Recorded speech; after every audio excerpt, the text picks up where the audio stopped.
After spending the last month trying different combinations of power solutions, rigging components, and add-ons, I think I finally compiled my list of recommended accessories for the Blackmagic Pocket 4K. Let's get undone. Gerald Undone. He's crazy. What's happening, everybody? I'm Gerald Undone, and I'll say just about anything you tell me to. So today we're going to be covering my 6 favorite accessories for the Pocket 4K, and we'll also be going over the little components that are required to make everything work. So let's jump over to the bench and poke this thing with a screwdriver. So for my first favorite thing, let's start with the cage, because pretty much everything is attached to it. And for this one, I'm going to be recommending SmallRig again, just like I did for my previous builds, because I think they offer really great bang for the buck. And this one, the 2203, has a couple features that I really like. First, I opted for the Samsung T5 holder so that we can write directly to the SSD, which is something that I highly recommend, and is my second favorite accessory for the Pocket 4K, the Samsung T5. I'm using the cable that came with the T5, and it runs along here underneath the handle and then around the lens, and then is held securely in place by another cage accessory, the cable clamps.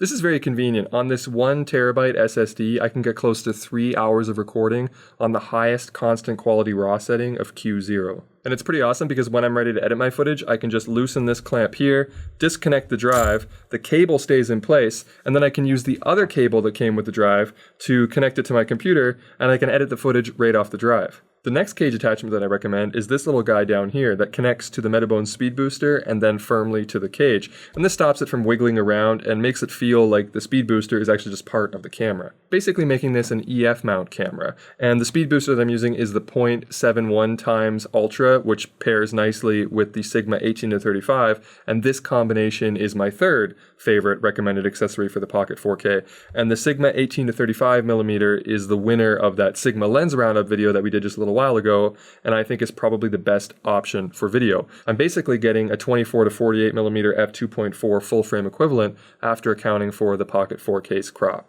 I've put a Coolux lens gear on here, which allows me to connect it to this wireless focus module, and that's another reason why having the Metabones bolted down is advantageous, so that you get less shake in the lens when you pull focus. The focus module that I'm using is the ikan Live Air Compact, which I think is an absolute gem. It's my 4th recommended accessory, and it's the best option in its price range. And what I like about it is that it's super simple to set up. As soon as you put the battery in, it turns on, and then you can set the focus points of your lens by just rotating it in one direction until you hit the stops, and then rotating in the other direction until you hit that stop, and then you just turn it back just a little bit, and then now it's activated, and then you can control it with the remote. And this is beneficial for a lens like the Sigma, which doesn't have hard stops, but just kind of soft stops, so you can feel them out and then tell the lens where to go. Because usually if you use like an autopilot mode, it'll just keep turning the lens because it doesn't detect the soft stops of the Sigma. So this takes all of 5 seconds to set up, and now you're ready to rock. I love this product. Now the controller module, on the other hand, has an internal battery, which you can charge via USB. But if you're running low on power, you can tether it to USB and actively power it that way. I have mine attached to the Atomos Shinobi, which is my 5th recommended accessory and my preferred monitor for this camera. Normally I'd recommend the Ninja 5, but it's wasteful to buy a recorder for this camera because the HDMI output is only 1080p and only really useful for monitoring. If you only have the Ninja 5, it'll definitely work as a great monitor, but if you're buying one specifically for this purpose, I would save the money and get the Shinobi. The Shinobi is also much lighter and has another advantage in that it can magnify by 4 times instead of just the 2 times found on the Ninja, which makes it much better for pulling focus. Which is exactly what I do with this ikan and Shinobi system. So I can detach the monitor from here, and then I can use it remotely like this and focus on myself with the camera pointed at myself, which is exactly how I've been filming my videos lately. And you could do a wireless connection if you want. I don't mind running an HDMI cable because I'm usually just at my desk. And I can just focus and I can see myself this way, and it's much better for self-filming. I'm also using this new monitor mount from SmallRig that just came out on July 5th, I believe, which you can just tighten in from the bottom so you don't have to spin the monitor around. And then once it's secure, you can use it to swivel and tilt the monitor in pretty much whatever direction you want. And this one uses a shoe mount on the bottom, but there's a couple other options, one with the standard 1/4-20 and another one that has locating pins. Now to power all this, I've got a few options for you.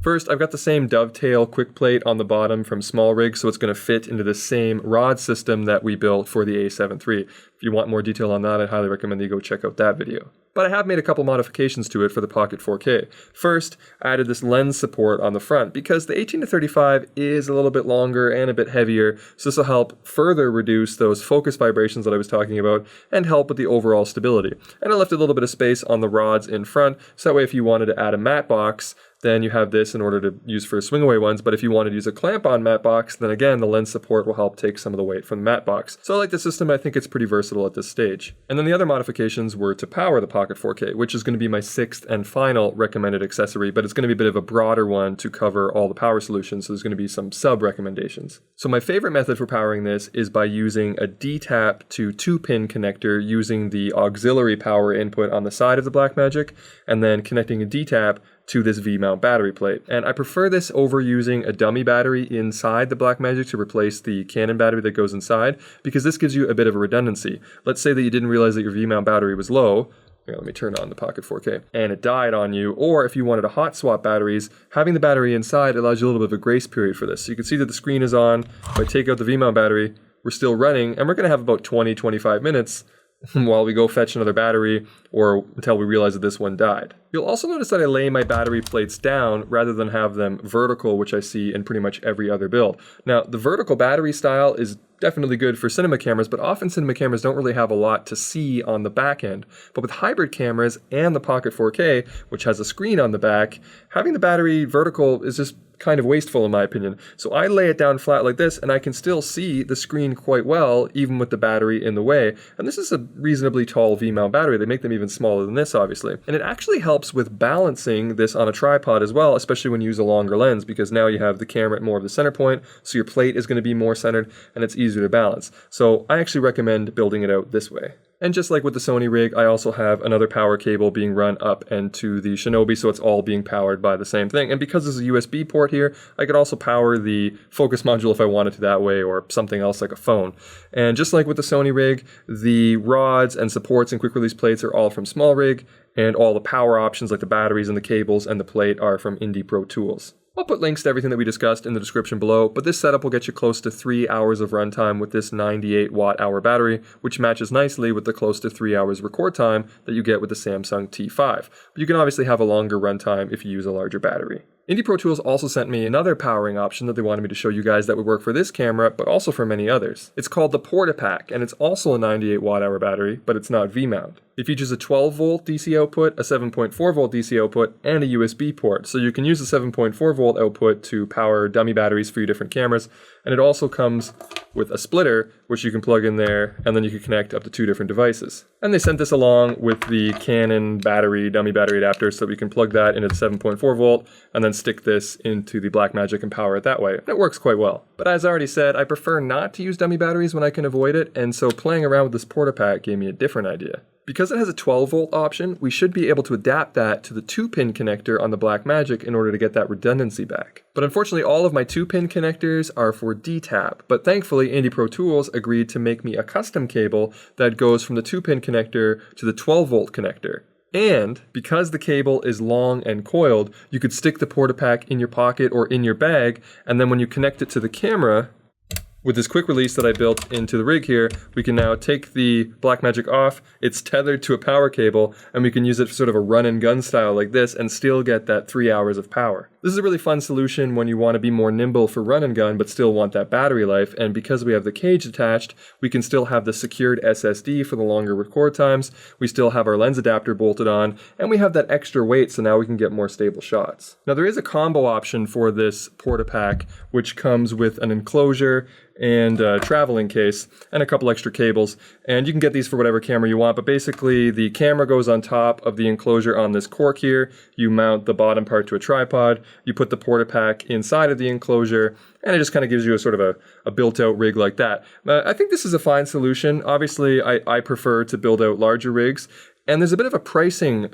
difference here, obviously, versus what we're talking about. So if you go full V-mount with this whole rig here, it's going to cost you probably on the high end, like closer to $350. This solution, I think, is $229 if you get the enclosure and everything with it. But if you just go with the PortaPack by itself, this is only $99, which is a fantastic price for a 98 watt-hour battery, by the way. So for that more run and gun style, all you really need at that point then is this $100 Portapack and then the cable that they made for me, which I'm told is going to be for sale in their store soon. Now there's also been some other recent releases from other manufacturers for V-mount batteries that are really small and could work as a pocket solution from the D-tap to 2-pin, but they're usually smaller capacity at around 45 to 50 watt hours, but it's still a decent option, and I'm going to be testing those in the coming weeks for more pocketable power solutions for the Pocket 4K. Because that's why they called it the Pocket 4K, right? Because you have to fill your pockets with batteries. Just kidding. I love this camera. So obviously you're not required to build out this camera with every single component that I listed here, and you can obviously choose which components are most important to you. But I know many of you will ask in the comments what it costs to fully max out this rig like I did, so let's go over that real quick. So I've got a price list here in US dollars, and the camera itself is $1,295. The cage and various SmallRig components cost me about $300. The Samsung T5 SSD is $180. The ikan wireless focus is $300. The Metabones Speed Booster Ultra is $650. The Sigma 18 to 35mm lens is $800. And the Atomos Shinobi is $400. And then the Indie Pro Tools powering options will range from $150 to $350 depending on whether you go with the Portapack option or if you build out the V-mount solution. So that makes for a grand total of around $4,200 or around $2,900 in addition to the camera if you own nothing but the body. And while that may seem like a lot of money, what you're able to do with this camera now that pretty much every possible limitation has been removed is well beyond the $4,000 price range and much closer to the $8,000 zone and beyond. Most comparable cine cameras will cost you around $5,000 to $6,000, and that's without lenses or media. So in my opinion, this is a great deal, and it's really, really fun to use. But that's going to be it for me. I hope you found this video helpful or at least entertaining, and if you did, make sure you leave it the old thumbs up and consider subscribing if you haven't already. But if you did not find this video helpful or entertaining, feel free to hit the dislike button twice. Alright, I'm done.